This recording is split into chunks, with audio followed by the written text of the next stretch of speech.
بسم اللہ الرحمن الرحیم۔ رب وفا چینل کے معزز ناظرین، السلام علیکم۔ آج کی ہماری ویڈیو حضرت عباس علمدار علیہ السلام کے بارے میں ہے۔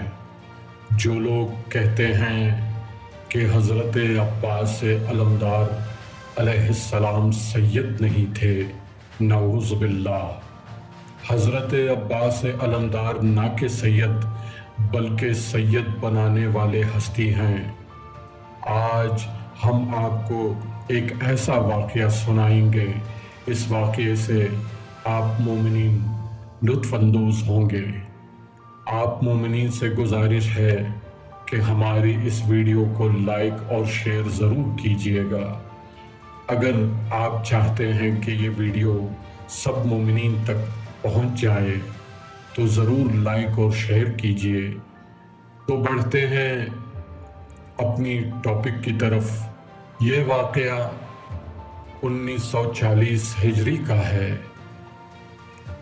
ایک دن حرم حضرت عباس علمدار علیہ السلام میں ایک دم شور و غوغا برپا ہوا۔ ایک جگہ پر بہت سے لوگ، جن میں حرم کے خدام بھی شامل تھے، ایک عرب کو بری طرح مار رہے تھے۔ مار کھانے والے شخص کے سر پر ہرا کپڑا باندھا ہوا تھا۔ یہ لوگ مارتے بھی جا رہے تھے اور اس ہرے کپڑے کو اس سے چھین بھی رہے تھے، جس کو یہ شخص مضبوطی سے تھامے ہوئے تھا۔ آخر میں خداموں نے اس شخص سے ہرا کپڑا چھین لیا اور اس کو زبردست طریقے سے دھکا دے کر الگ کر دیا، جس کی وجہ سے یہ شخص زمین پر گر گیا۔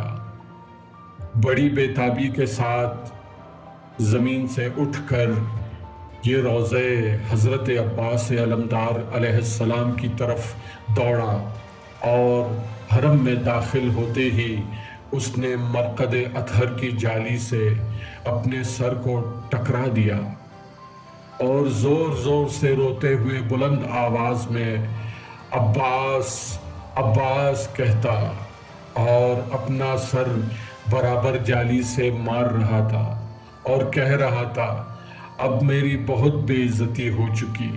آج آپ کو فیصلہ کرنا ہوگا کہ میں سید زادہ ہوں یا نہیں تو میں اس وقت تک آپ کے مرقد کی جالیوں سے سر ٹکراتا رہوں گا جب تک کہ آپ فیصلہ نہیں کر دیتے۔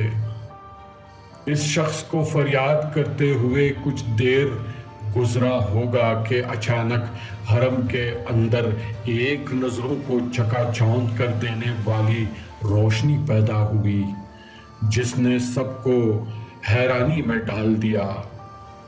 ناگہاں ایک دم مرقد اطہر کی چھت سے ہرے کپڑے کا ایک ٹکڑا اس شخص کے سر پر گرا۔ حرم مبارک کے خدام اور دیگر حضرات اس عرب کی طرف دوڑے، کچھ معافی مانگنے لگے اور بعض اس کے جسم کے کپڑے نوچنے لگے۔ جناب حضرت عباس علمدار علیہ السلام نے معجزاتی طریقے سے بتا دیا کہ یہ سید زادہ ہے۔ اس عرب نے خداموں کے ذریعے اس ہرے کپڑے کو جو حضرت عباس علمدار علیہ السلام کی طرف سے عطیہ ہوا تھا، تمام حضرات میں تقسیم کر دیا۔